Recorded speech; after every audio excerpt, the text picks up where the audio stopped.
our true and higher self and how it works.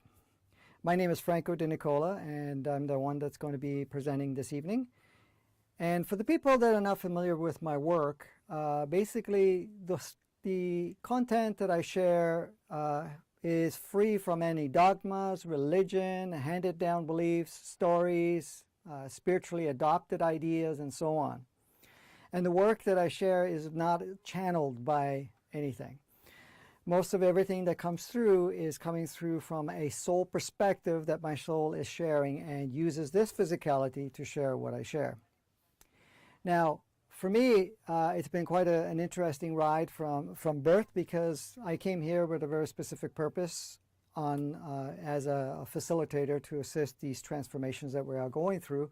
So as a child, I had a very different viewpoint about life. I could see the dualities in a sense of understanding our true nature and the nature that we adopted as an idea that was true.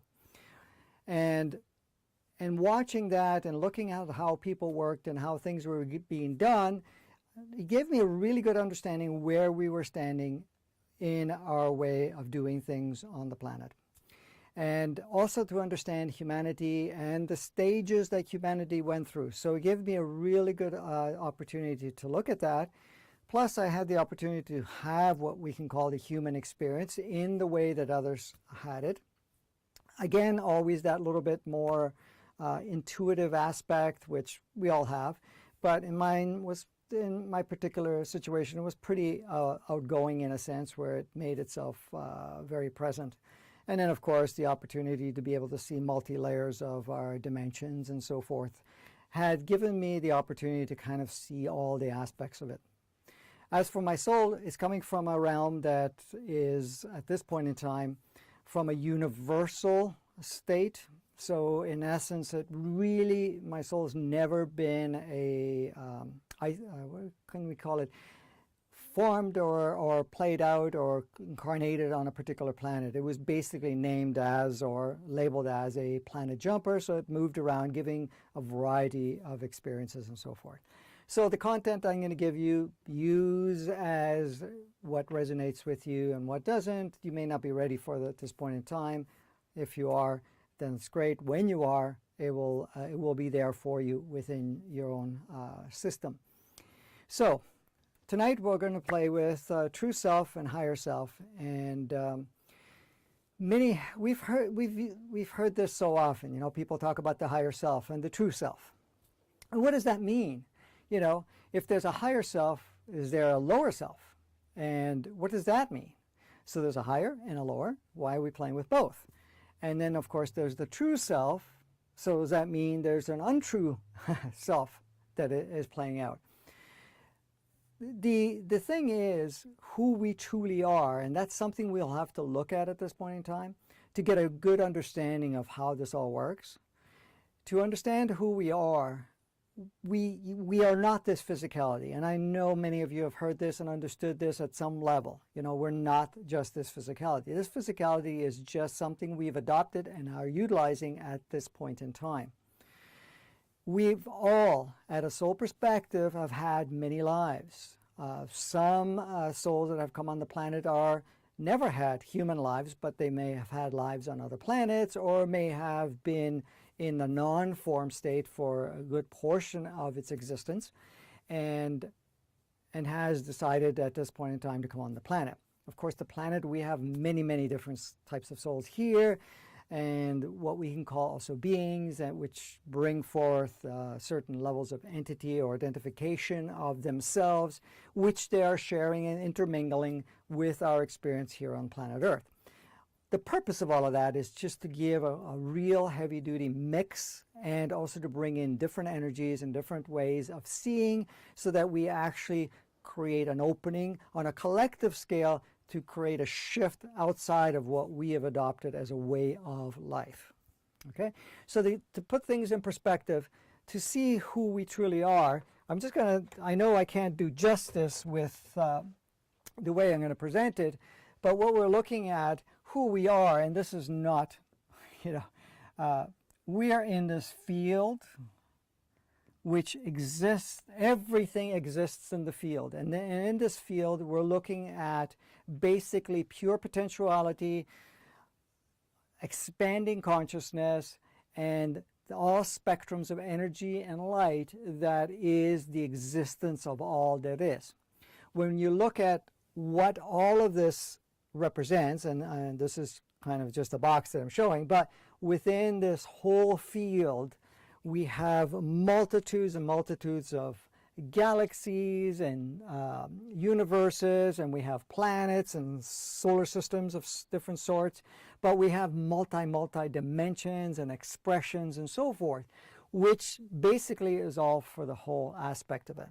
So what we're doing is playing within this field, and our individual souls are a facet of all of this. It does not ever leave, and this is why, you know, people think a lot of times, and I've heard these sayings at times, is that, you know, we leave and here we are, we want to go home. Okay, with the interesting part of it, we're always already home because everything is created within this field. You are in the field, even though you've created an isolated aspect of what you can call an observation point. So in this essence, when you're looking at it at this point, you are within. So we are all little facets of the whole. It doesn't mean that we're not a small fraction of it. We're still the whole, but we've actually taken the full parameter of who we are in every level, and we have isolated and stripped it down to a point where we created a focal point. And within that focal point, we are creating realities and stepping into what we can call incarnations, going through dimensions, and having various different experiences. Now, each of these little facets of yourself, which is the whole really, as source, basically you have tuned it down so that you can actually now have what looks like isolated aspects of experiences which you will expand. So it's like anything.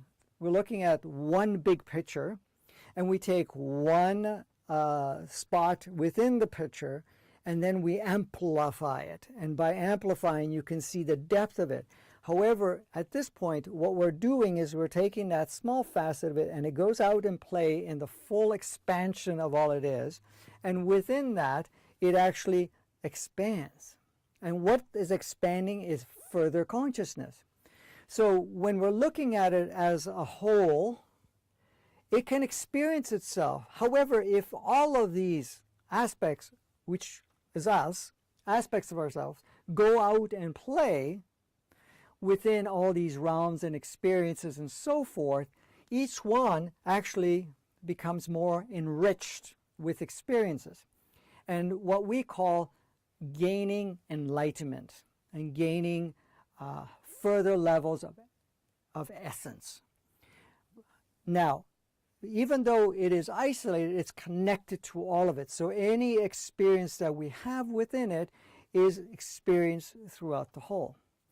And our capacity of what we can do is the capacity of all existence. So anything that, at a mind level, we can't even put it into terms. However, if we're looking at it from a perspective of saying all possibilities and probabilities, you know, is all within there, which we can tap into. And that's why we're going to talk about the true self, higher self, and so forth, and how that works within us on this incarnation. And of course, it works on all other incarnations. Now, when we're looking at that, this playmate that goes out, which you are, and we all are, we go out and we create realities within this field of pure potentiality. And in doing so, we are gaining experiences through these creations. So we activate and are fully engaged in our creative abilities. And we do that in ways that at a mind level and a physical level, we really have a difficult time grasping. But on a level where you have this higher level of understanding or accessing at that point where you have the fuller access, then it's completely different. There you see the whole aspect of it. So even the idea when we come onto the planet, so let's go back to planet Earth, and here we are, we incarnated, taken on a physical form. What is a physical form? Is it actually physical? No, it's actually a stream of light. And the stream of light basically is creating a reality. So what we can also refer to as a holographic experience. The planet is holographic. The solar system's holographic, the galaxies, the universes, and all of anything that is created is all through a holographic. But the way we're designed, we can take these holographic expressions and experience and use opportunities to learn and grow within it. So each one of us are adventurers within this field that's gone out and play. And like I said earlier, you have played on so many dimensions, so many different planets. You've been in and out of incarnations. You've assisted other facets of yourself and so forth.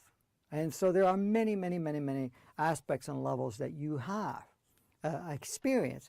So when you look at it, when people look at themselves and say, well, this is who I am, and what does that represent? Well, most times when we're looking at who we are looking at the physical representation. But it's not even that, because we're looking at the ideas that we've adopted and what we have looked at and saying, okay, this is who I am. I am this particular role. I am in this particular gender, that I am, this particular education and skill set and so forth, and this is who I am. Now, what that does is reinforces the smallness that you are. And that was purposeful. I mean, we don't create things without purpose. We wanted to learn that part. However, what we're going through right now is an opportunity for us to do something that hasn't been done before in previous incarnations.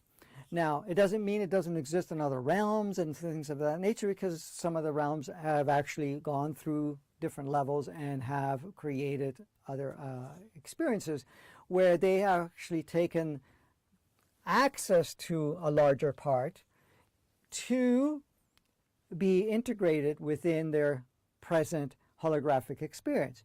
Now, they're not going to get the full, because in doing so, it actually changes the whole experience. It's like for us, if we actually tapped into all of that we are, this particular experience that we are in a holographic can't even be maintained. It would just vanish, okay?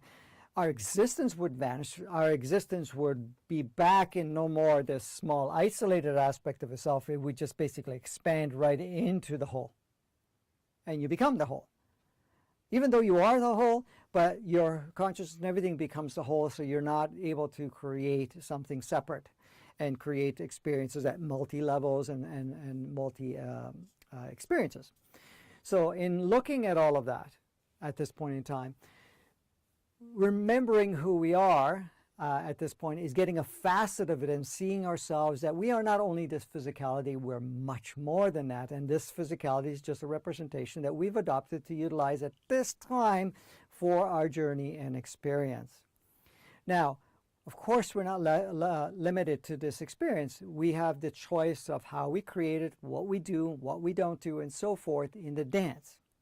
But there are many other aspects of how this all comes about. I won't get into extreme details, because that would take multi-videos that we will do, or streamings at a later date, and we'll have to break it down piece by piece. But I wanted to give you a taste of what this higher aspect of ourself is and who we are, and how we go out and play. So all of us have chosen to take on a physical form for one reason or another, okay? And the physical form that we are projecting is utilized on so many levels. It's not something that we say, okay, it's just a soul perspective, which is that part of it that's coming through and so forth. This interesting part is every aspect of ourselves is linked to other aspects of ourselves. So it's not just merged in all of this, it's connected to every aspect. And then we have sectors, if you want to call it, just for a lack of a better, of areas where you say, okay, this is from this universe, and within this universe we have galaxies, and within this galaxy we have solar systems, and so forth. And then from solar systems we have planets. From planets then we go down to the individuals, the expressions of themselves. It's still all within that field, but you're in there completely. And what you're doing is that each of your, or what you can call your experience, is affecting every other soul on the planet. So in essence, whatever you're doing, how you're experiencing, you are transmitting and receiving at all different levels with all other aspects of yourself. So when you look at another individual, it's basically another you. Because it's all from the same field, same cluster, same connection. But it goes down to a little bit more finite, finer aspect, so that we do not get an overload of what we're taking on. Now, when we choose to incarnate and take on a role, and again, I emphasize the whole idea that it's just a role. When you do come on the planet and you take on this particular role, to make the experience much more expansive for yourself, you're going to want to really integrate that particular experience, and you want to disconnect as much as possible, veil it up, do whatever you need to do to basically not have full access to who you are, so that in that term and that form of respect, of observing, you are able to get lost in the game. Okay? What better way, not knowing the whole while you're playing the game? Because then you can forget who you are and you can really play the human experience. Now, there's a lot more levels to that, but we're going to go through that aspect of it. So I must thank my partner for creating this drawing, because I cannot draw like this. And for me, if I was drawing this, you would be seeing a stick man. That's about the extent of my drawing skills. And my handwriting is not that great either, so she was able to express all of that. Okay, so the purpose of the human being coming onto the planet, or what we call a soul coming onto the planet, is to really have a human experience, to grow and advance and expand. Right now, to go back and looking at all of this, what's happening on the planet? The planet right now, what's happening is that we are going through a very powerful, accelerated process to be able to actually upgrade the human experience and the upgrade of the playground we call Earth. And part of that is there are souls that are coming in more advanced than what the human, and when I say advanced, they've just been able to express and learn and grow further than some others that have decided to take the slower route. So the ones that take in the faster route actually created a trail in front, but the ones that decide to take the slower route, there's nothing wrong with that. Actually, it's perfect, because the one that takes the slower route will get a deeper integration and are able to kind of take all the little facets and pieces that the one that's a little bit on the faster track would have missed. So you're actually going into the nitty-gritty of the human experience and everything that it represents. So each direction and what pace we take on and so forth is all instrumental when you're looking at all that it plays out. It's not something saying, well, one's better than the other. There's no such thing.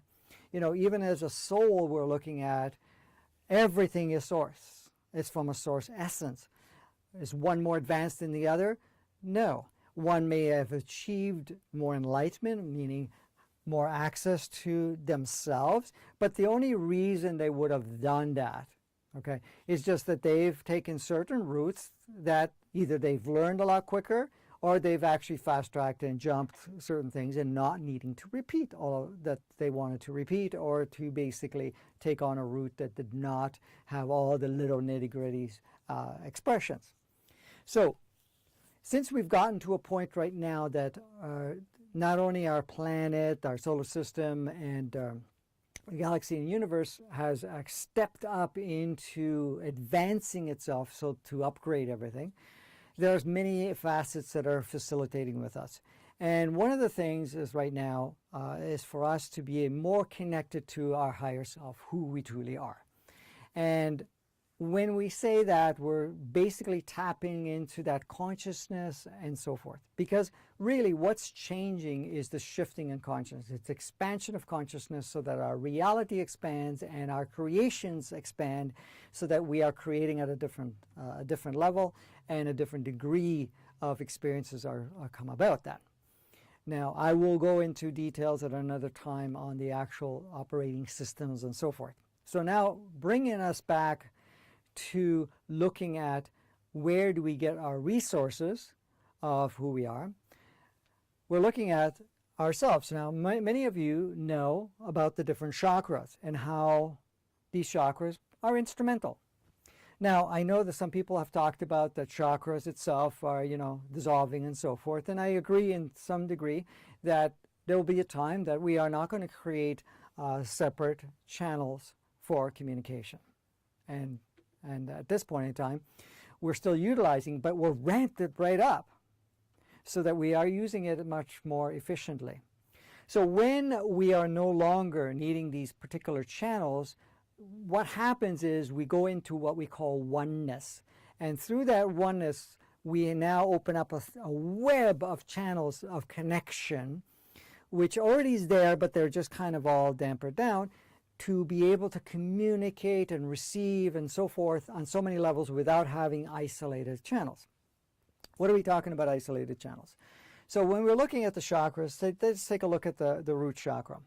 The root chakra, pretty well, all the chakras, every chakra, is an actual transmitter and receiver. And it is finely tuned for us to integrate this communication that comes through each of the chakras. For example, the root chakra is our connection to the planet and everything on the planet itself. This is why we talk about grounding and so forth. And if your root chakra is not, fully opened or something of that nature, then we kind of lose the connection and the grounding, which is referred to. And really, is it grounding? It's just basically reestablishing the communication that you have with planet Earth and everything on the planet itself, including life, all types of life forms and so forth, because everything has sentient beings and everything has a consciousness to it and everything has something to share. So basically, the root chakra is your transmitter receiver to planet Earth. So planet Earth is talking to you all the time. From all the experiences that it's gaining to all the physicalities that are connected to it, including the animal kingdom and everything else that's on the planet. So there is that communication established. Now, planet Earth, you can call it Gaia, whatever you want to call it, that is our connection point. So our experience in the physical form, it is transmitted through our root chakra, and it is shared with the planet. And everyone's doing that. At the same time, whatever experiences that are kind of collective on a perspective of the planet itself and everything on it, is also communicating back and is upgrading your own way of communicating, understanding, and also uploading certain codes and so forth into your physicality, because in essence it does communicate mainly with the physicality, and then the physicality of course connects with the rest of you. So the root chakra is used for that. So that's one channel of your higher perspective of communication that you have. The next one is your sacral chakra. That is used when we isolate connections with very specific individuals. So if you want to have a very intimate connection that is more finite and that is now shared between two individuals at this point in time, that chakra communicates pretty well from physical to physical, but it also creates a connection for emotions and energy and everything else that is being shared on a more intimate or more detailed way. So in essence, the sacral becomes a more sacred connection, and it's a communication back and forth. So it's a sharing that takes place, and that sharing is very powerful in advancement of both individuals that are involved and the various individuals that get involved along the way. So that is used as a communication channel. And this is where, when the sacral is working properly, what happens is, even getting intimate with someone specifically, there is not a separateness of self-indulgence. It is more of a merging and marrying of energies, consciousness, and the frequencies within it, and becoming one within that experience. And that's how it's created through the sacral chakra, which has a very powerful level of communication. what we talk about the solar plexus, our solar plexus is our connection to multitudes of physicalities. So our solar plexus is a transmitter receiver also, and it communicates with all the various physicalities that are on the planet. And in a sense, some people say, well, does it connect with the animal kingdom and so forth? To a certain degree, yes, but it has a stronger connection with, at times, coming in through the root chakra, but in essence, there is a level of that level of communication. So when you want to experience something and you don't want to experience it everything through your own personal physicality, you can tap into what other physicalities that are going through similar experiences are able to be downloaded into your physicality, so that way you can feel it, you can adopt and utilize certain parts of it and then let go of the rest of it. So that we do not have to be from A to Z. You can choose which parts you want to experience in physical form, and the rest of it will be fill in the blank from when we are sharing with all the other souls on the planet, or what we can call other physicalities on the planet. Now, of course, as you know, physicalities have a variance of difference. There's male and female, and then there's also a variance of different cultures and so forth. So the makeup is slightly different. Their experience in physical form is different in some cases, and in other cases a lot more.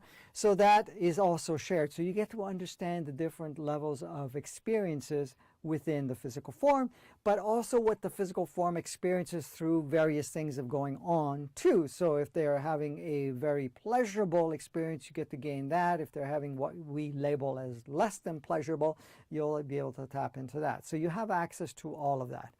And that is all coming through the solar plexus. So if you look at it, you have access to the learning and experience while you share too of all the physicalities on the planet at all times. And that is there. Now, of course, we don't have it always fully open or fully receptive to it, but the body is receiving a lot of it at this point in time. The same thing with the sacral and also the root chakra. Now, when we're talking the heart chakra, which people are more familiar with and so forth, they understand it. What is the heart chakra? It's again, transmitter receiver. To what? Transmitter receiver to your soul.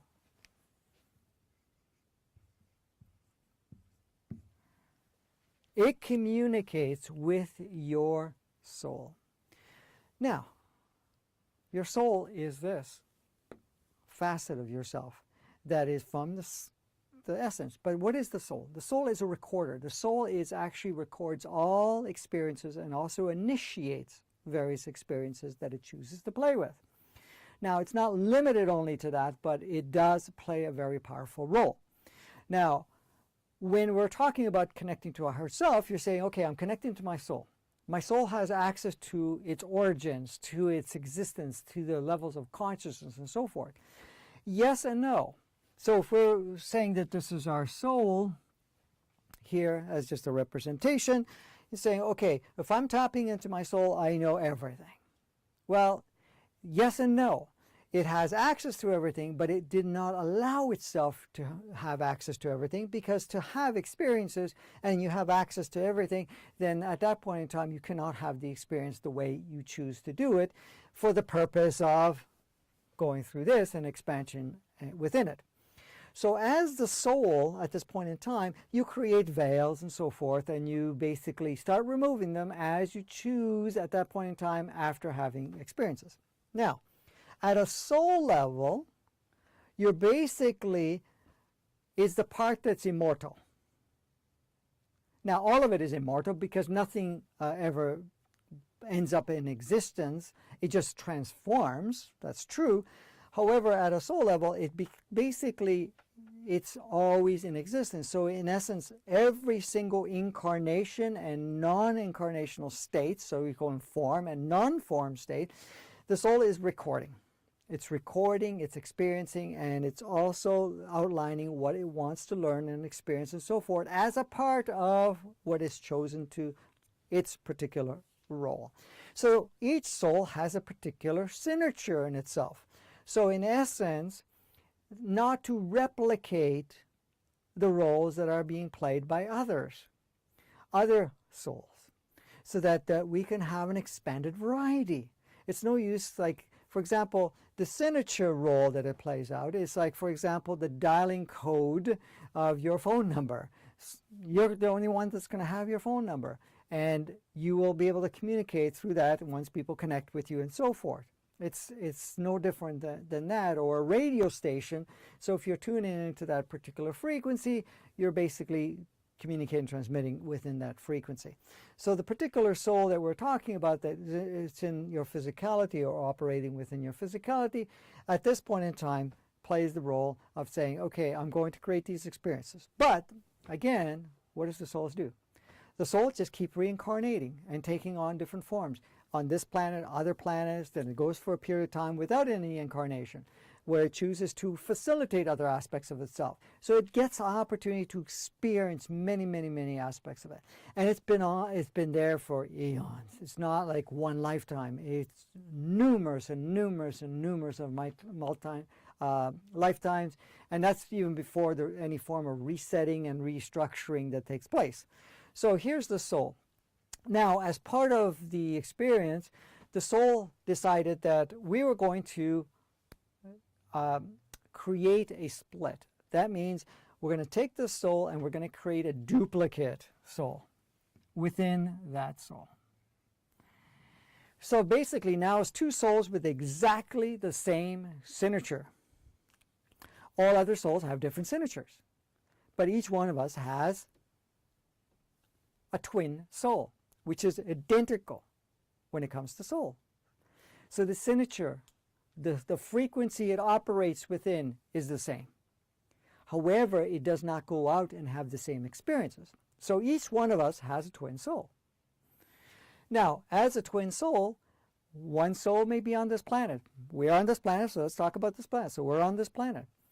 The other soul may be on the planet too, and that's happening much more often now. In a different form, of course. It's not in the same physicality, and there won't be a resemblance of the look, but there's a recognition once you meet. And not only a recognition, there's a very strong connection where it's like, this is me, okay?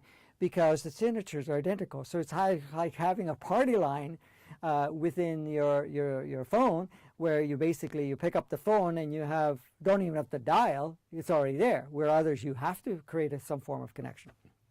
So here is your twin soul. So now your soul has had many, many, many experiences. So you're who you are in physical form with a mind and so forth, basically is communicating with your soul back and forth and utilizing what the soul decided to take in this incarnation as a list of things it wants to experience, wrap up, and so forth, and be able to transmit it. And I will show you how that works moving forward, and communicate at that level. But it also has access to all of the experiences it's ever had, and also certain levels of higher consciousness that is coming from Source Essence that it's allowing itself to be. But at the same time, it's also connected, more of like a direct aspect, connected to your twin soul. So it also has resources to tap into all the experiences of your twin souls ever had, and also what it's experiencing at that point in time. So that means even if this soul is off planet at this moment and is on a different planet, it is communicating and sharing that information. So we're doing that automatically at all times. How much of it we use, how much we tend to pay attention to, that's where the difference comes in. So in essence, when that is taking place within the communication between the two, it chooses how much it wants to utilize as part of its experience. So now it's got dual aspect of tapping into, of information and so forth, that can be brought into the physical form, which will enhance the experience, which will change various ways that you want to see and experience life, but at the same time, how you connect with all other aspects of yourself. But it doesn't stop there. This is still all part of the heart chakra. We're also connected to what we call soul families. So the soul families is also linked. So it comes into this perspective here. I mean, this is not the perfect drawing of how to explain it, but you have your soul family which is made up of an oversoul. That means a soul that kind of overlooks. Now, you are part of this oversoul, so you're not outside of it. But within the oversoul, you also have all these pairs that are existing. And in total, you have 12 pairs. So in essence, you have 24 separate souls, but there's 12, so there's 2 of each of the same signature. Now, so all of these souls that are out there doing their part, and the interesting part that makes it much more to be understood is that many of these are on other planets, or in non-form, or in other dimensions, or playing in parallel worlds and so forth, whatever it wants to play with.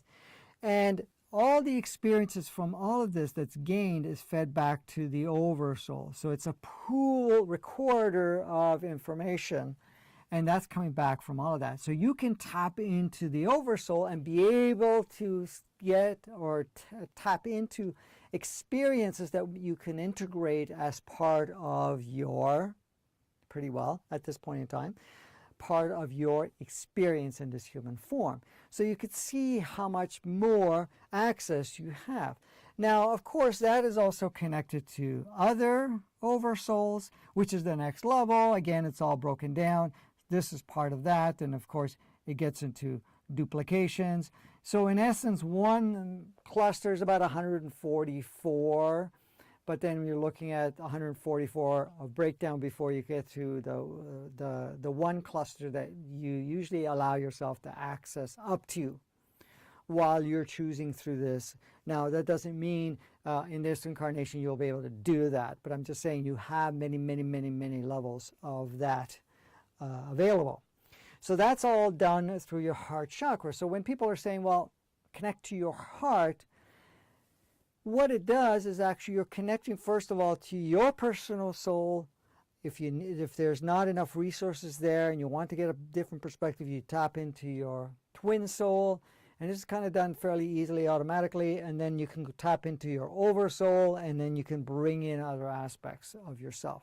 So you have all of this at your disposal to use while you're here to play this game. So that is what the heart chakra plays. And that here, again, what cuts off the connections that we have, and this is why the reminder keeps coming in, we got to tap into our heart chakra, we got to tap into our heart. Basically, we're looking at that. Now, the heart is interconnected with your heart chakra because at this point in time, the information, what we call energy and information, is sent through the heart, and the heart is actually one of the distributors that distributes energy to and consciousness throughout the physicality and upgrades the physicality as it's going along. Now, of course, like I was saying earlier, we have veils. We put the veils there purposely to cut ourselves back from the amount of accessibility we have so that we can continue the human experience to the degree that we choose to until, we choose to move on further. When we're looking at the next level, we're looking at the throat chakra. The throat chakra is a chakra that communicates with creation. That means it's through sound, it's through also form. So basically it's tapping into the field of form that is shared within a collective, and there's levels of collective. So we have the collective of the planet, the collective of the solar system, the collective of the galaxy, and the collective of the universe, and of course source. So through that, through the throat chakra, you're basically facilitating and receiving ways to create form, to create experiences in a sense of what we would relate to material form. There is no material form, it's just a field of light, but it creates within that light. And within that, you can also tap in also to what is already in the field of potentiality of creation. And when I say that, we're not talking about the field of this magnitude, we're talking the field within the clusters that you have. We isolate from tapping that part because it would be far too much to access while trying to have a human experience. So that's the role of the throat chakra that we're looking at. So we're communicating in that level through the form, through the energy of form and potentiality of form. Then we look at the third eye. The third eye chakra, you know, a lot of people are opening up the third eye, the pineal gland, and all the other things that they're talking about. So what does the third eye represent? The third eye represents, again, it's a transmitter-receiver, but it's a transmitter-receiver that communicates, again, with every single soul on the planet, every single soul off planet, all the different souls on all other planets. And also, then it also has access to collective consciousness. Now, of course, the collective consciousness is on all different levels. So we're talking cluster collective consciousness, which would be, say, your neighborhood or your family dynamics. Those are all two separate clusters, unless they're all in the same cluster, which means that they're all within the same vicinity of communication. Then you have also the next level, different clusters that exist. You can go into the collective consciousness. That means all the consciousness that has been experienced and accessed up to this point in time on everyone on the planet at this point. So you're basically looking at collective consciousness at that level. But then it gives you collective consciousness of the whole solar system. So each of the planets within our solar system, we have various input that we gain from the ones that share the space there and their experiences and their connection with us, and that is also part of the access. But then we have consciousness, we can tap into the consciousness of the galaxy, and then of course the universe, and we have access to Source. Now, being that we are part of all the Source, why are we using this particular chakra? Because we're trying to keep it within a certain band within that transmission and receiving, so that we don't get more than we can utilize in this human experience, because it is very delicate. If you want to have the more finite experience of the human experience, bringing in all of that would be a major overload. Of course, the mind wouldn't even be able to handle it. So in essence, that's what the third eye is all about, that particular chakra. So it's your transmission receiving. So in essence, what we're looking at, as you open it up, you have more access. But what you're doing is, again, we have veils, and you start removing the veils. The veils act as filters, allowing only a certain amount of information to come through, a certain level of communication to come through, and so forth. However, as we're going through these advancements, a lot of it is coming off. Then we have the crown chakra. Now I'm just going to stick to this out. The crown chakra is basically our full connection to Source itself, to the pure potentiality. It is the energy force that actually, the stream of pure potentiality and light and consciousness and everything that actually holds the form of all of this existence and all other existence that takes place. So in essence, there's that connection where you're communicating with the highest aspect of yourself, which is basically you, in an unfiltered way. So you're basically communicating at that degree. So a lot of times what we do is we put a plate, or we put a field or a block, if you want to call it that, to limit or reduce to a certain degree, or filter out a certain degree, or just block it all completely for only periods of time. Only for us to really get lost in the human experience if there is something that we need to have that is going to be an interference if we are having this information coming through, this higher level of consciousness and so forth. So all of it that we are creating is so perfectly designed. Okay? So for us now, when we're talking about accessing our true and higher self, we're basically looking at it through all of this, and we're basically communicating. Now, as I said before, to look at the communication, let's say, well, this is our right brain, and this is our left brain. So left brain, right brain. The communication that we have at this point in time is when we are communicating from the heart chakra, we're basically communicating at the right brain. Sorry to mess up the beautiful picture here. You're communicating with the right brain. what is the right brain? A lot of people know what that is. The right brain is basically the intuitive, the creative aspect of ourselves. So that part of the brain, what it does is actually takes on information and creates realities within it, or ideas of reality and potentialities within it. So for example, we're tapping into our heart chakra, and our soul basically, and we're taking this, whatever information that's been gathered, it's streamed here, through that is now bringing it to the right brain. So the right brain takes this information and starts to process it and looks at it and say, well, how can we utilize it and so forth.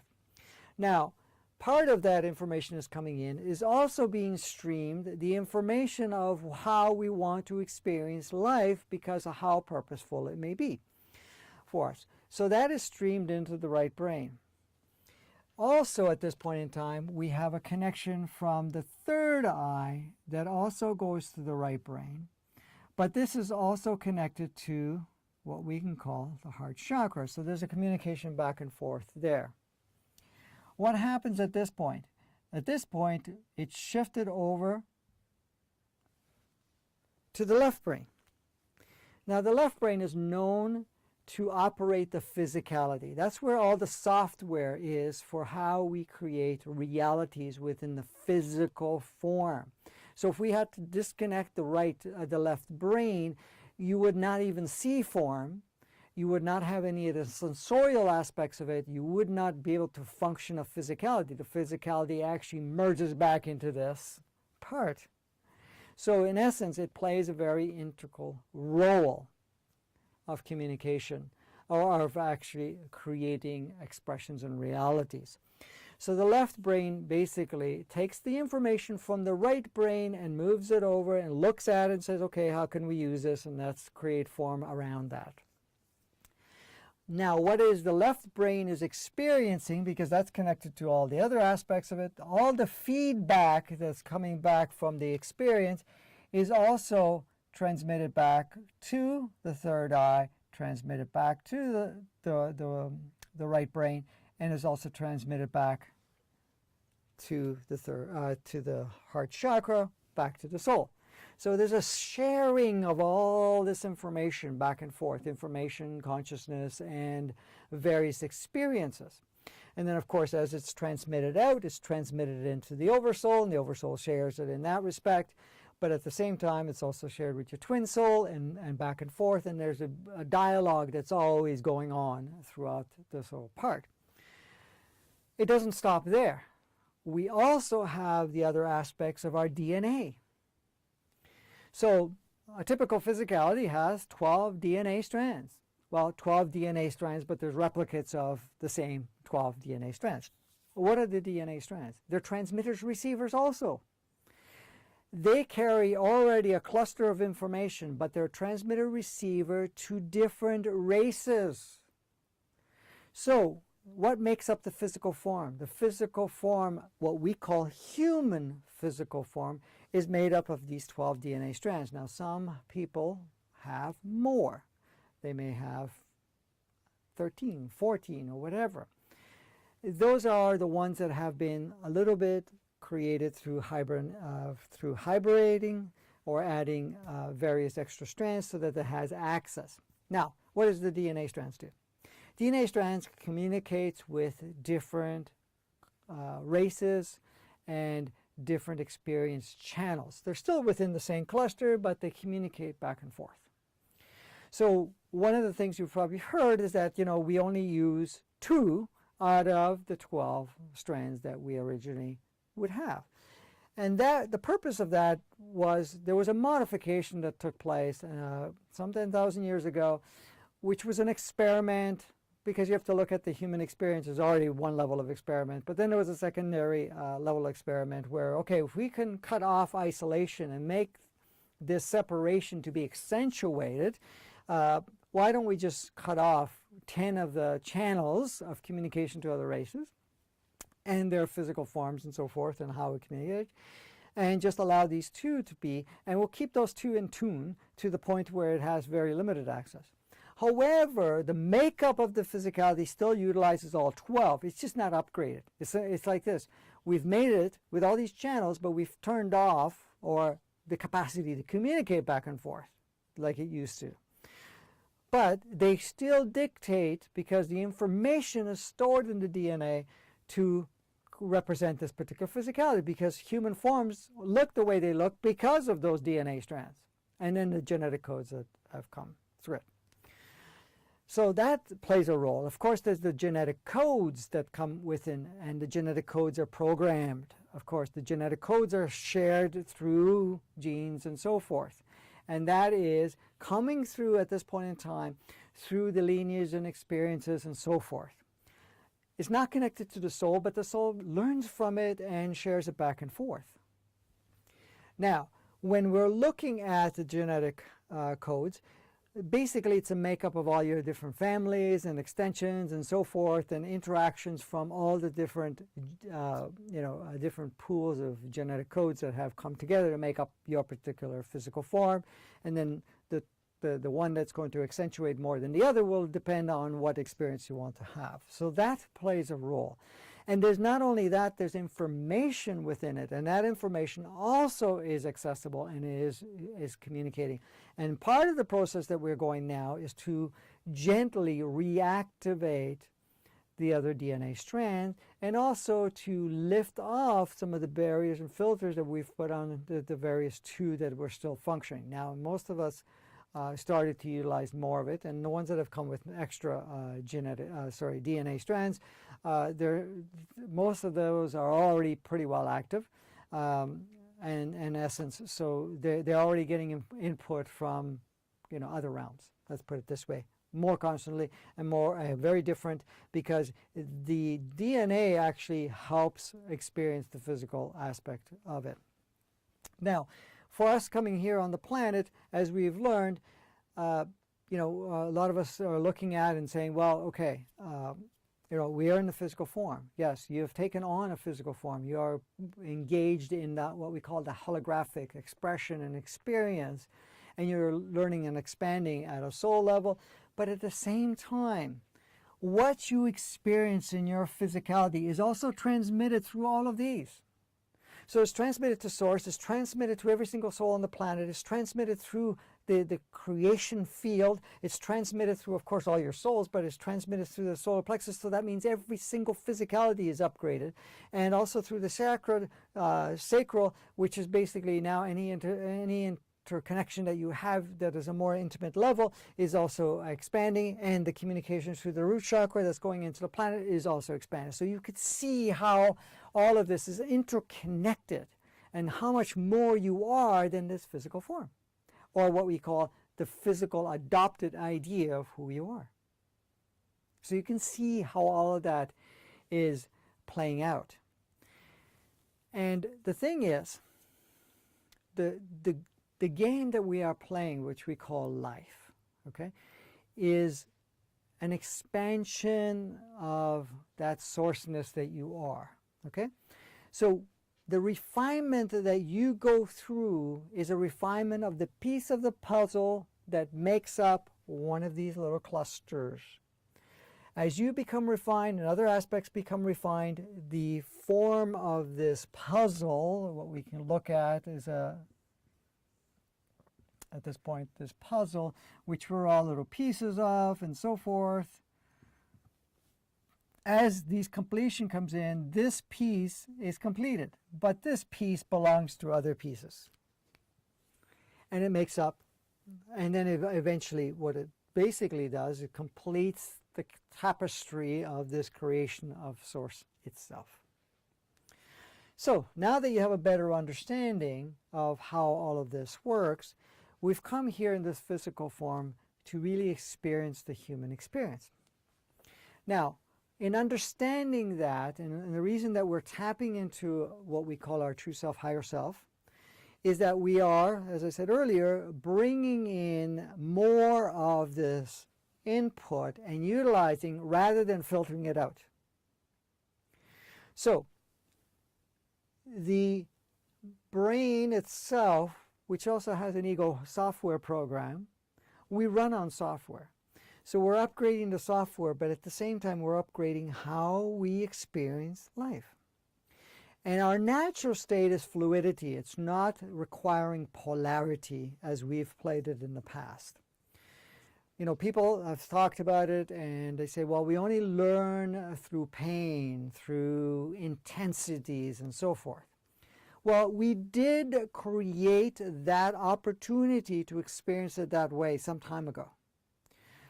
It wasn't the original design, but it was put in place where we needed to have the extremes of both ends before we can be able to see the mix between the two and to be able to experience it fully. So in essence, when you're looking at it, we were learning through polarities and the goods and bads and rights and wrongs and so forth, which were just adopted ideas because none of that really exists. But we've created that idea. So we were learning through those polarities. We were learning through all the accentuations of all aspects of that. At the same time, we were also learning where we had to replay everything over and over again for us to learn. That means that until I did it over and over again and convinced myself that I now figured it out, or I can actually move on to the next level of experience, we tend to repeat and replicate over and over and over again. But we're not only replicating in this lifetime, we've been replicating it in all lifetimes, in many lifetimes. And one of the things that has been coming through right now is that with this advancement that's going in, and also the expediting that we are processing through, the souls itself have basically a record of a lot of experiences. So for example, each time the soul actually takes on a form or plays at different realms, it's basically logging the experiences. And those experiences are put in place and reviewed, and then it's decided how are we going to use it? What are we going to do with it? And then it will create another list of experiences it wants to complete or experience. Now, for example, you took on one life, just taking one life, and in that particular life, you were trying to learn something from even previous lives, but say in that life you wanted to learn a certain aspect of your experience. And you wanted to do that in a way where in that lifetime we played in polarity. In this lifetime you say, well, I want to experience the opposite, or I want to wrap this up because I wasn't able to do it. Now, in each lifetime you're going to bring in a list of things that you want to learn and play and experience and so forth. However, that's not, you know, it's never achieved completely, and sometimes we go through it very quickly and then we bring other in. So this is transmitted through the soul, carries that and it's transmitted through the physical form, but it decides at this point in time what it wants to experience. And then it starts to create that within the physical form. But with the experience of things moving up much more quickly now, what is happening is it starts to review the list and says, okay, let's see what is useful and what isn't. Because as we're opening these other channels, if there are other aspects of other souls or other aspects of physical form or anything else that we can tap into that's already experienced some of these things on the list, then we can start canceling them off and just tap into their experience, integrate it within our experience, have that particular experience come through, and we're done. So basically it looks at all that. Plus it also looks at what things are no longer applicable based on the energies and consciousness that we're stepping into, the dimensional consciousness that we're stepping into. So it may look at several of them and say, okay, well, this is not applicable any longer and this is not applicable any longer, so we're going to take that out. These other ones here, which we're looking at, we can tap these two, we can get from other resources. Or we can go through the DNA, or we can go through the family lineage, and we can tap into that and bring that in as part of our experience. So in essence, it takes all of that. Now, the key here is the way it used to do it is that if it needed a particular experience, for example, it wanted to see itself as a victimizer, okay, it would come on and adopt that and tap into what that would look like and what roles it can be played on, and also look at the collective consciousness and how it can dynamically create that within that system, and say, okay, let me replicate that particular role of a victimizer. Now, it doesn't do that any longer. It basically says, okay, victimizer, we didn't really get that experience. Do we need it? Looks at it, you know, we can look at it because we haven't really wrapped it up because we've been the victim so often, and it has nothing to do with karma, but it was to do with this whole aspect of it, which we'll talk about karma another time. But in essence, what we're looking at is saying, okay, well, we can do without all of this, and we don't have to replicate it in the same way, so we're going to create it through observation of others, and we don't even have to actually play that particular role in any way, shape, or form. And it can do that also by tapping into the higher self and be able to tap into other resources. It'd be able to actually not only get one channel of experience within it, so, okay, I'm going to, because if you integrate one of those things in your physical form, you have to express an experience in a physical form. But to do that, you have to get participants. You have to get other playmates that have to come in and play the role that are looking to be a victim. So you need to play that out, and then there's a process that you go through, and that process that will take some time. And at times you can do it fairly quickly, other times you can't, because sometimes you say, well, you know, if I go into that and I get saturated with it or get caught into that, I may have to play it for a while. In essence, then at this point, it takes a lot longer to experience it. The way it looks at it now, it says, okay, how can we do it? Let's bring it in and let's create reality. So it can use the dream state. It can use all different other aspects if it requires it to complete that aspect, to create some form of balance. Now, the thing is, the souls used to work on balance. Basically, and that's how karma came about, the idea of karma, and that would be a whole topic in itself. But in essence, we're not going to go there. The soul needed balance. It wanted to play one side to the other. Now the soul hasn't wanted that in over 30 years because it has been agreed that that is too slow of a process, no longer is applicable to the way that we are choosing to move forward on a collective scale. And when I say collective, we're not even talking planet Earth. We're talking about right down to galaxies and universes at this point in time. That's that large of a collective. So as it's streaming all that through the souls at this point in time and say, okay, how can we do it more quickly? And it also goes into these different resources.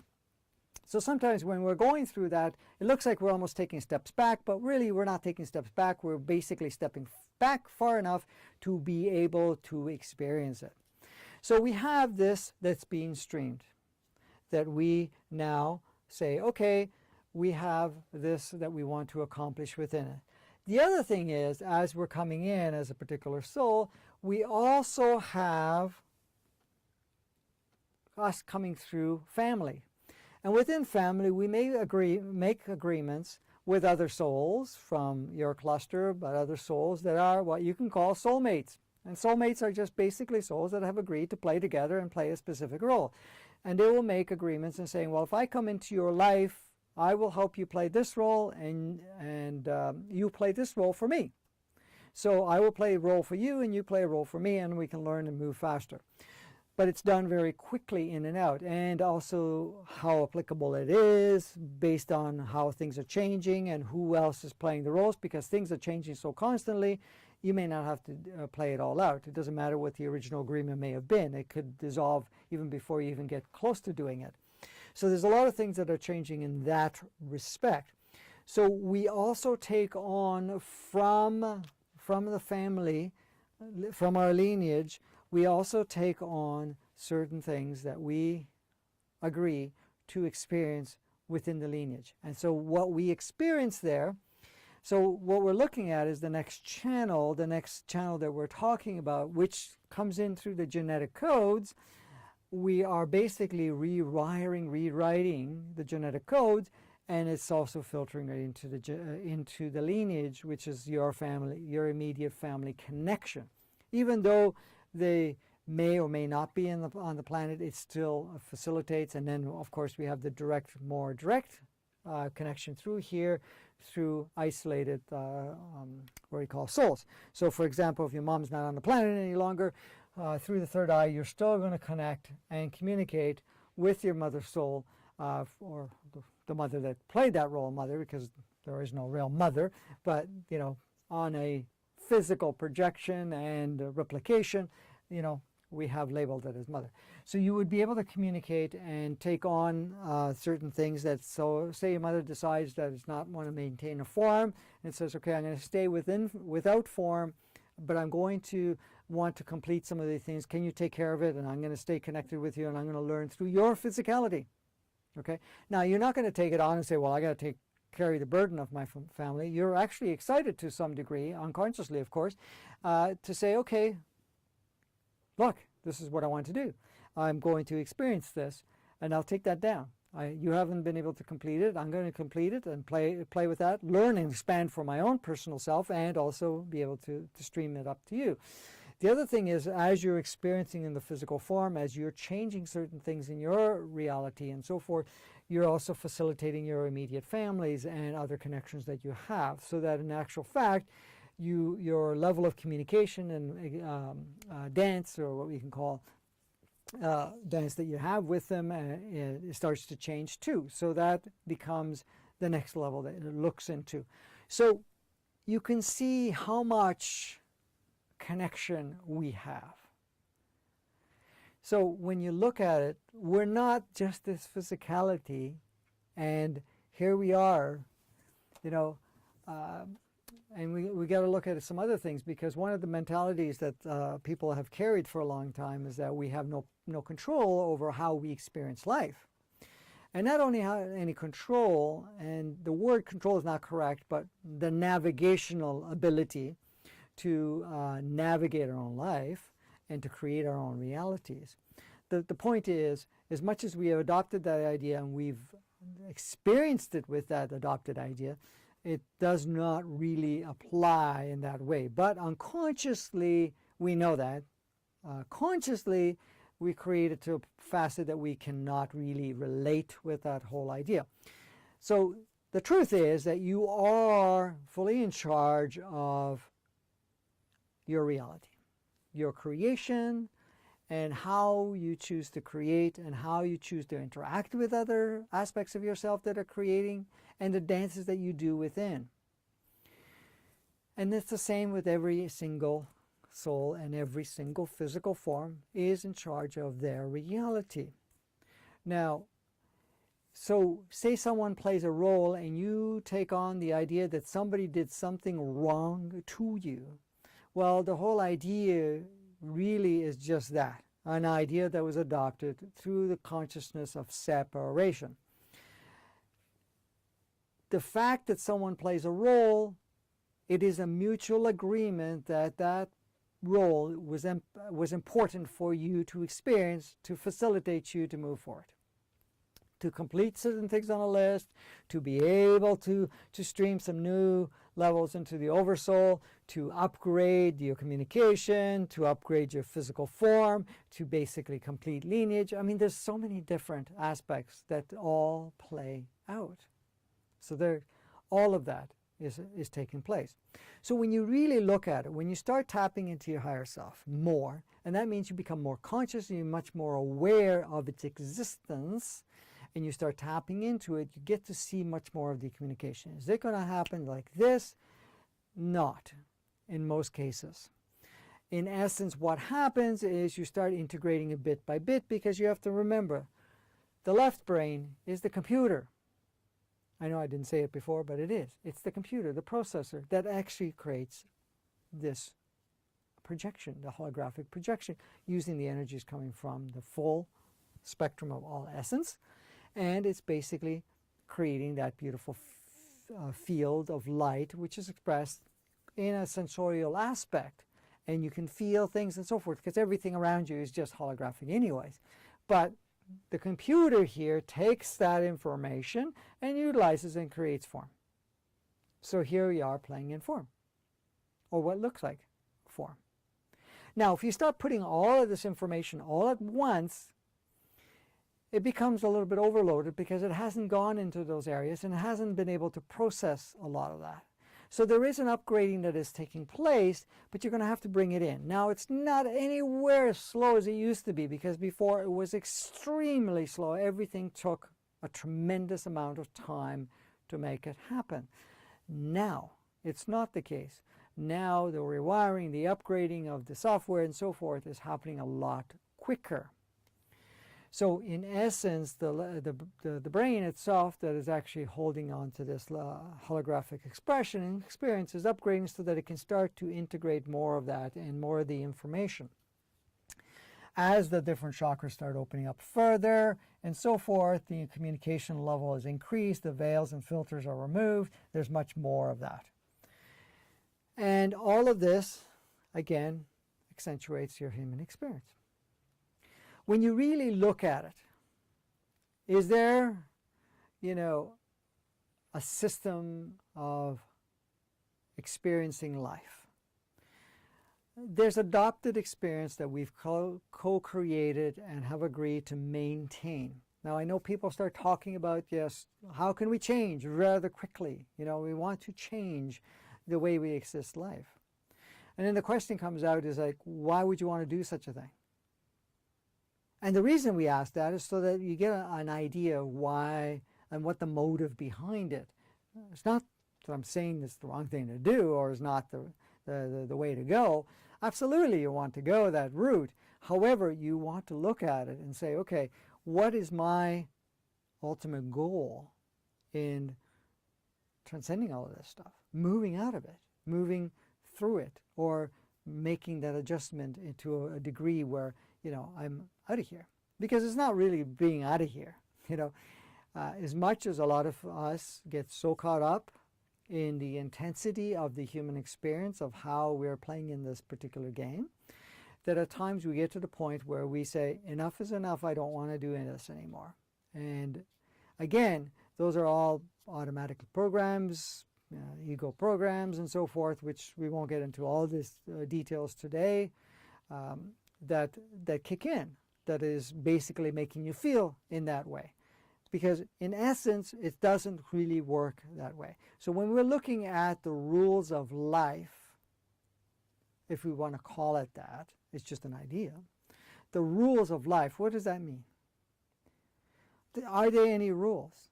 They say, well, there's universal laws and there's universal ways of functioning. As Source itself, there are no rules. There are no limits. There are no specific creations. You're in a full field of pure potentiality, and it creates within that. There are no rules. However, to create certain levels of experiences in the different clusters, you put in a set of guidelines, and within the guidelines you create certain parts that are not changeable for a period of time while those experiences are completed. It's the same thing that we talk about. We have all these capabilities, our physicalities with our capacity, once functioning, we're telepathic, and many more people are using telepathic levels of communication. Using voice is a very slow, but even though at this realm it actually works very well because of the sound, it creates form and enforces form. But at the same time, it also manipulates or what basically shapes realities within it. However, it's a lot more efficient. There's no interpretation aspects of it, of how it's pronounced and how it's said, who says it or whatever it is, or it doesn't have to be in different languages and so forth. It's much more direct, and it's basically communicating at this level where it's going right in and basically it's express an experience within the whole aspects of the human experience. So you can see how all of that plays out. So we have telepathic ways, we can teleportate, and we can do all types of different things, elevate, levitate, whatever they call it, yes. I have to excuse my words sometimes, it comes fast and I can't find the words for it. But in essence, there's a lot of capabilities that we have, and we can more instantaneously change our reality. So for example, I want an ice cream, and you can just manifest the ice cream. Right now, we're still creating a lag within it because they have so many different inputs. And then, of course, the reasoning, why do I want the ice cream? Is it just a concept, an idea, or is it an actual fact? Well, I want to experience it. Yes, you've experienced it many times. Do you need to experience it instantaneously now, or are we going to go through the process of purchasing it and going to some way to do it or prepare it? But how many things are happening while you're doing that? There's many things that take place. So that is also part of the enrichment that we adopt within that. So there's a purpose within that slower way of creation. However, as things are speeding up and energies are increasing and so forth, our what we can call creative abilities and manifestation of things that we will create it a lot faster, and that's what we're doing. It's happening much more quicker. And if you look at it now, even time and everything else seems like it's speeded up, and it is, because on a perceptual level it has, in a sense, because everything is moving so much quicker and the time frame is not so rigid, because time has no consistency. It's very just fluid, depending on whatever you want to experience and how you want to experience, how long you want to stay there. But the push right now is to move through it quickly, so everything seems a lot quicker. Plus, it gives you time to kind of purge out what no longer serves you anyways, because you don't have enough time to do everything, and there's going to be more exciting things you want to do, and you don't want to do all the repetitive stuff. So guess what? You're going to start looking at, well, I need this, I don't need this, and so forth. So you start changing that. So when people say, well, do you manifest and so forth, we all manifest. We're always manifesting. The only reason we exist is because we manifest. It's just that at times we look at it and we judge the whole idea of what we're manifesting and say, well, I'm not manifesting because I'm not getting what I want. Well, you know, the thing is, there's much more to that than what you want. Where's the want coming from? Is it ego-based software program, or is it just something that the left brain has adopted as something that it's doing, or is that because it's observing someone else and saying, well, I want the same thing because, look, they look like they're having fun, maybe I want to have fun too in that same way. And there's nothing wrong with that, and there's no limits to that aspect of it. But however, is it still in alignment with everything else that you have chosen to do from many, many levels? Because in essence, it's not just what the soul is dictating, but you have to understand the physicality. So any physical form that you come into, when you really look at it, and say, well, I'm taking on a physical form, you have to understand the physical form is not totally governed in a sense where it's saying, okay, it's taken on this form because my soul dictates just this is what it was. No, basically there's more to that. There is an agreement that's taking place before even the soul gets involved, where the physicality wants to replicate and actually experience itself going through the replication process, but at the same time also what it can gain through that aspect of that particular experience. So physical form is created, an additional physical form, and then certain things are encoded within it. Again, there's parts of the DNA, there's the innate aspect of it, of the physicality and so forth, that comes into play, and then what the particular roles that are chosen to play within that particular family. And then the soul decides, okay, do I want to play that role? And if it says, okay, I can accept that physicality in the way it is, and I will like to make some changes, but also to be kind of in the navigating point. But before it even does that, it has to also have a communication with the parents and have a communication with the rest of the family at a soul level to find out, okay, this is what I'm coming here to do. This is my list and my things I need to do. How is yours apply, and how can we actually work hand in hand with that so that I assist you and you assist me, and then we both all move forward, or the cluster moves forward, basically, of that family dynamics. So when you're looking at all of that, there's so many levels of all of this that takes place. Now, did you come here because you were kind of dictated and you had no choice? That's never the case. Now, I know there's been talk and things being said by channelers and so forth that, you know, we've kind of been hijacked or in believing that we have to continue reincarnating. Well, in a sense, that still plays a role, and it's not really hijacking. It's basically you're implanted with the idea at a soul level that the only way you're going to make progress is that you take on physical form. And then you observe that and you decide, yeah, okay, I can do that. Now, what happens is we were putting imprints, there was imprints being put into the soul, which basically were records. It's like your computer, like you can remember passwords and so forth. You can program it to record. So it remembers planet Earth, because, say, it's been here many times, and it creates a record that you've been on planet Earth. So it starts to see planet Earth as one of the more viable option. And then, of course, it also used to accentuate much more that, if you go back there, you can pick up the pieces and continue. Now, of course, you're going to have a different form, probably a different gender, probably a different culture. You're going to have, the physicality that's going to have some pluses and minuses of what we relate as pluses and minuses of a different nature. So you can utilize it as a part of your experience.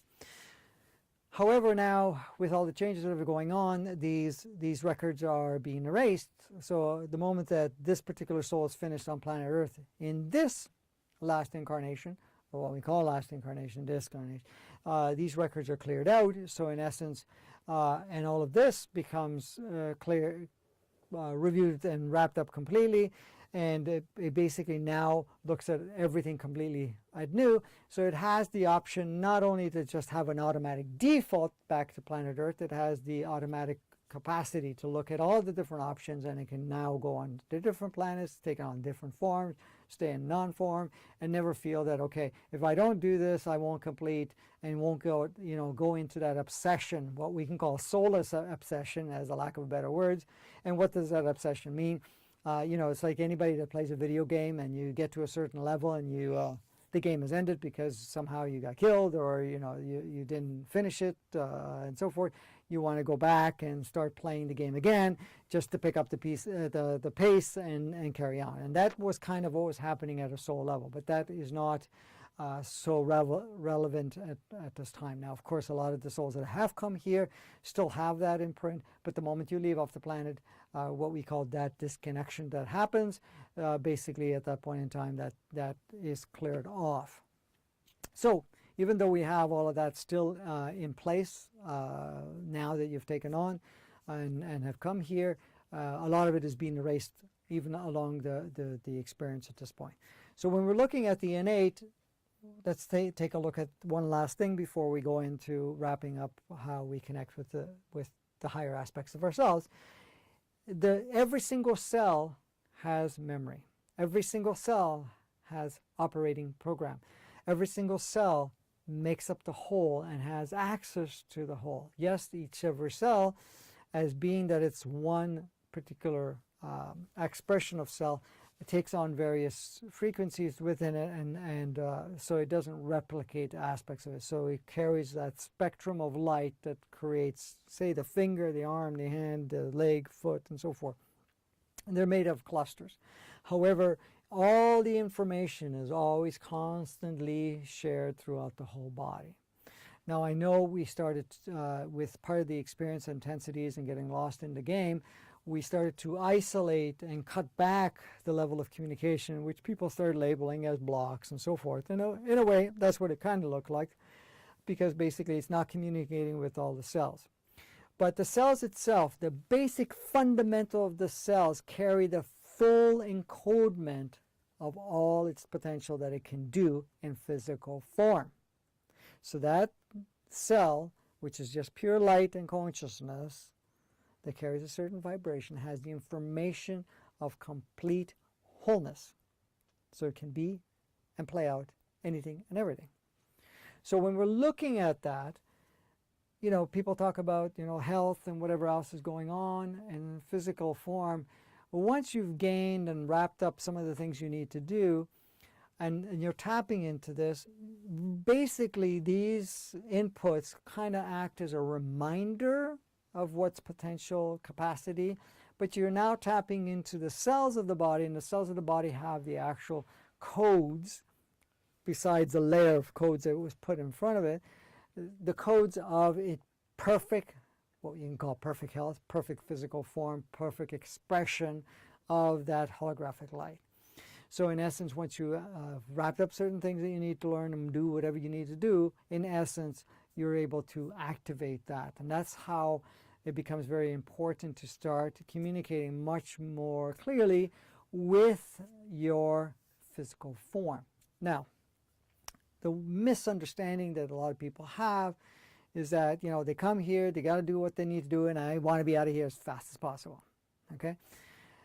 that may look like a good idea because of the fact that we have such high levels of judgment of the human experience, but in essence, on a bigger perspective, you want to get as much done as possible, because the re-entry again is something you don't want to continue doing, okay? And in essence, you want to do it and be here for a longer period of time if possible. However, of course, you're going to change certain things. The particular physicalities, and I know it's been probably shared by others now, but you know, it's always been known that this particular physicality has the capacity and its actual natural design to completely renew itself over and over and over again and maintain a youthful and vibrant state for 1,000 years. So you don't even have to leave the physicality. The soul can actually embody. And if this particular soul is done with this particular experience, it can leave, and then a drop-in soul can come in. And I'm not going to get into that because that's a whole different topic, and we can go into that some other time. So in essence, this physicality can keep going. It does not need to deteriorate. Okay, it is encoded now with this subcode, or what we can call overlay code, that it has only a certain lifespan, and at a certain point it starts to deteriorate and so forth. So basically it starts shutting down the communication, and it starts shutting down the cell's its own innate access within it. So in actual, it just basically cuts off its natural innate access of or information of how to create a vibrant cell constantly and continue to replicate in that state, and then just adopt this other cell that actually program and memory of it deteriorating. And in essence, but once you take that out of the equation and let that one be reactivated, so there's processes and stuff that will be shared at a later date, how you can actually communicate more with your physicality. But one of the ways you can do that is through meditation, or through just going into a quiet space and just communicating. And you know, looking at how your communication is, how you observe your physicality. I mean, lots and lots of people, it doesn't matter how you look, what you're doing, whatever it is, we judge our human experience, we judge our physicality, we judge anything and everything that we've done. In fact, I mean, we'll talk about this in more expanded ways, but in fact, every experience you've had at any point in time in your life has always been perfect for the time that it was created and replicated and so forth, so that you could actually do what you came here to do. As part of that, it doesn't mean that's all you came here to do. You came to do tremendous amount, and even that opens up a whole new chapter over and over and over again with different chapters, because in essence you're not limited to one stream, where before at one point in time is that you needed many lives to experience progress. Now you can do it a lot faster and a lot more efficient in one lifetime. So you basically opening up your capacity to create an experience and to enhance at the same time. Now, when you're looking at the external world and the systems that we have in place, I mean, that's a whole topic. Again, we're looking at that. That's still part and parcel of the connection or reflection of the holographic. So we look at the world and we say, okay, well, there's all these things going on that really I'm not enjoying. In essence, it's not so much a mirror like a lot of people like to refer. There are going to be applications where that kind of plays that role, but in essence, we're co-creating that particular reality that we're engaged in. But within that reality, we're choosing to stay within that reality, play a specific part of that reality, only to facilitate other reality players. So we look at it and say, well, okay, I've outgrown the system or the game of life the way we've been playing it. Then if that's the case, where does the change start? It starts with you. So in essence, you start making changes the way you view things, how you react, how you respond, how you choose to play and do your part of your life. And that is the first part of it. And in that, you get to understand and really have a better understanding and connection with your own physicality. So I won't expand it any further. So we're going to go into the next part of it, which is going to be much shorter, of course, where we're going to talk about how do we access, our true self and higher self. Well, the thing is, we have connection all the time. The thing is, what we've done is that we've started to, for some time, and even in the entry point here, we've eliminated or reduced our access considerably so that we can actually have the more human experience, but also give us the opportunity to upgrade the brain, to upgrade the physicality, to basically, while we're doing that, to upgrade the lineages that we're connected to. And then to also, at this point in time, to limit some of the input and external sharing that's going on from all these levels so that we could actually integrate the full human experience and to feel the limitation within the human experience, or what we call limitation, in essence, at that point in time. So what we've done had a purpose for it, and we had created it. So now, as you're looking at it, and this is where the observer part comes in, when you start looking at your life and you start looking at how you're experiencing life, like, first of all, how much time is spent present in the moment, which people refer to, living in that presence, or how much of it are we lingering in the past and playing within that field of energy and recreating a lot of it. And how much are we projecting and living for tomorrow, or the idea of tomorrow, because if I figure all this out, tomorrow is going to be better. How much time is being spent in this moment? And that's something that you set time to observe. Am I in the moment? Am I looking at this with my new perspective rather than utilizing what I've experienced in the past? Or that in some way I have to look at the fact of the future. What is my future going to look like? And how am I going to shape my moment now to look in that future? Well, I'm not saying you don't, but in essence, that part of it becomes stagnant and limited if you're looking at the future from the viewpoint that you are right now. Because your present viewpoint, if you're looking at it, your present viewpoint, a lot of it has passed, so you want to look at that and say, well, okay, I'm looking at the past, and then you're projecting from past and your present state of observation and state of understanding, and you're projecting a future based on those resources. By living in the moment, you see the perfection of whatever was experienced in the past, and you let that go. What the nuggets of consciousness you gained and whatever else, you utilize. But you start living this moment, and you start observing this moment. And within this moment, you're basically experiencing it fully, and that allows you to create the next moment that is more expanded than the one that you're experiencing. Because as your observation point expands, as you become more aware of your experiences and you accept these experiences that you have created as part of your experience, you allow that to upgrade and to move forward. So you're no longer stagnant. So your future becomes grander and grander and grander, but it's not only your future, but it's the future of the collective, it's the future of everyone that you're going to play with. All of it ends up changing, upgrading, because the future doesn't really ever exist. The future is something that you create from the moment that you are, but if you're utilizing the past and so forth. So that becomes a part of the factor. So if you start living in the moment, you start to establish a higher communication at these different levels, and then focus on some of these levels in your quiet state. So you can tap into, at this point in time, you're quieting yourself, okay, you focus into the root chakra, and you allow yourself to be able to connect with the planet. And you can feel how the planet feels.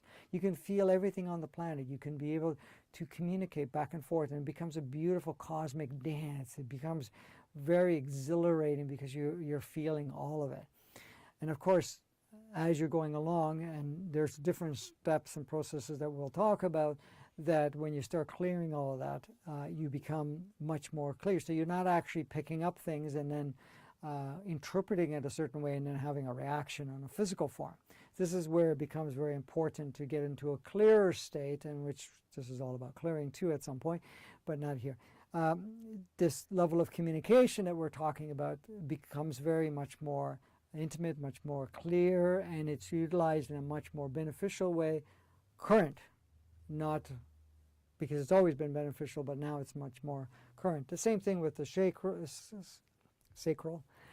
When you are communicating at that level there, it becomes a completely whole different experience. It becomes so connected, so oneness oriented, and the merging that occurs is just amazing.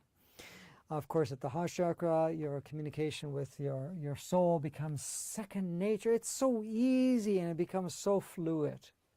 And you'll be able to tap into that. And then it's not like, oh, I got to grab all this information, bring it into this reality and start creating my new reality. You bring it in, you observe and you look at it. How much do I apply? What can I use? Oh, I'll put this piece in, that piece in. The rest of it is fine. And then whatever you're experiencing, you're sharing it right back into the whole cluster. So you're getting information and then it's utilized, experienced, and then shared back and forth. The same thing with the throat chakra. Of course, at that level, you're now focusing through creation and with the sound, so your voice changes, your way you feel with the energies around you, everything starts to shift. And that's all, again, you take these steps by doing all the various processes and also through the quietening process. Third eye, I mean, this is like amazing for how much you can tap into that, because you can tap into any soul anywhere. Okay? You can tap into any levels of collective consciousness. You could see it, you could experience it, and then utilize any part of it. You can bring it into this part of it and start shifting your reality a certain way.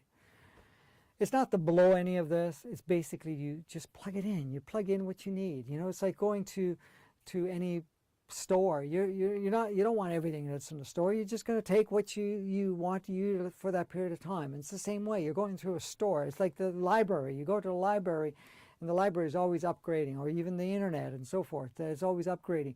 You're going to go in there and access what you're looking for now, what you want to use now. Then once you bring it into the moment, you experience it in the moment, then of course you're going to be ready for something else.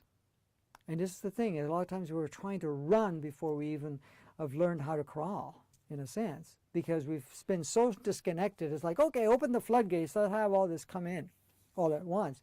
Well, I can tell you, it's not going to be pleasant, and it's going to probably blow a hell of a lot of circuits, and it's not going to be an experience that you're going to be able to walk through it that easily. So the thing is, that's not the purpose, you know, and the thing is that, oh, I want to get it done and off this planet. That's coming from a perspective where there's so much disconnected that you've looked at yourself as a physical form and you say, okay, anything is better than this. I need to get out of this. Well, I mean, if that was the case, you can get out at any time. There is no limits when you can leave or anything of that nature. However, who's making that choice? Is it the ego mind? Is it the software and the computer that's making that decision, or is that decision made throughout the whole aspect of every level of connection that you have? Remember, you're not here just for one thing. You're not here just for the soul. The physicality and everything that's connected to it remains connected. Just because you pull this out of the equation, all these connections are still there, and it's still connected to the whole. This pulls out of the equation and another one steps in, it just picks up the piece where it was. It starts to stream some new information. Of course, it may come from a different cluster, or it might be one from the same cluster, but it could be from a whole different oversoul that comes in. And in that case, then, of course, it starts to stream other information, and then it starts to create alterations within this, and, of course, the level of communication on each of these levels start to change accordingly, because, again, that is one of the key points. So as you can see, it all plays. Now, what I was saying, at some point, you know, moving forward, we end up clearing out the need for individualized channels, because now you merge with everything. Even though that you are connected, but we don't have that connection enabled. Yeah, it's disabled. And the reason we have it disabled, and it's not even true, that's not even the correct word. It's not disabled, it's actually greatly limited. Because we wanted to fine-tune it in different channels so that we could have this particular experience. This is like, again, a design. You know, you're going to make some vehicle, because the physicality is a vehicle. That particular vehicle has a certain operating system that it was designed for a very specific purpose. So in essence, when we're looking at all of this, it's going to you're going to look at it and say, well, okay, this is how we have created to function, so that we're not going to be the one at the moment. We're going to create isolation to a certain degree, but we're going to have all these channels, because that way we're not. But we're still in the same field. We never left this. We'll never leave. It's not like I want to go home, because a lot of people say, well, I want to go home. Well, what does that mean? Does anybody have a home? You already had home.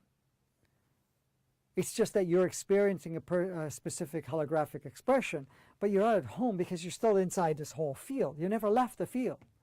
You're just creating within the field. Now, I know some people, or some souls or people, whatever you want to say, well, I want to leave, I want to go home, and I don't belong on this planet. Well, in essence, you know, nobody belongs on any planet, because no one's from a planet. Now, the only reason you may feel an attachment to a particular planet is because that particular soul, for whatever reason, for many reasons, but one particular reason, has had many lifetimes on one particular planet. So it became very comfortable. It's like us taking a vacation. If you're going to go to Cuba over and over and over again, you're going to want to go to Cuba more than you want to be wherever you are, because you've associated that Cuba represents something to you, and the warmth and this and that, the people, whatever, the way of life and so forth. And you say, well, I feel more at home being in Cuba, for example. I'm just giving you an example here.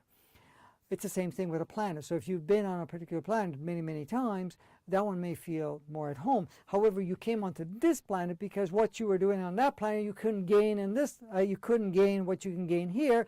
And knowing that you had a bigger purpose, you wanted to come on this planet for that particular reason. Now, then there's other souls that come onto the planet to enhance the experience that's happening on this particular planet in the physical form. So they will be called starseeds, and of course you have indigos, and you have whatever they call rainbow children. You had what else is there? There was other ones. Anyways, crystal, and you know, you have many, many different labels but they're just souls that have come with different programs and so forth to enhance. But they all take on a human form to play that particular role and to facilitate. So you see how all of it is tied in. So in essence, when we're going back to the whole accessing our higher self, is the first part is to live in the moment, and then there are other ways that we can go through processes to facilitate and doing that much more efficiently.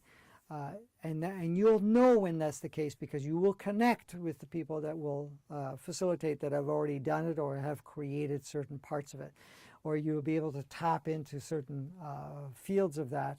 But if you wanted to have a group experience and so forth, that can also be brought into the mix. In saying all of that and everything that I've shared, this gives you, hopefully I didn't overload you, but I've tried to keep it as simple as possible while, you know, covering as much territory as I've felt that you would be able to accept at this point in time.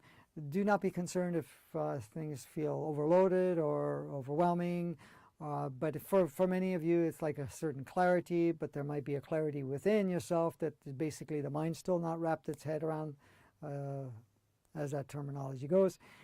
In essence, it will, and the fact that you listen to this and you're going to re-listen to this is just a confirmation that you were ready to hear what you had to hear. How much you use right away will depend on what, you know, is beneficial for you at this time. So depending on the stages that you are going through. For participating, and this is the first in a series, and we'll do more moving forward. We're planning to set up some other more, regular programming, and it will be shorter. We're going to make them shorter so that today was more of a marathon, and we covered a lot of information. In the future, what we'll do is we'll take different areas and different things. We're going to look at all the different things, because there's so many different parts of it, and just take those parts and expand it so you get a deeper understanding. This kind of gave you a bird's eye view, but at the same time, we did look at certain things that, you know, most people are not aware of, and have been explained very differently. So thank you again.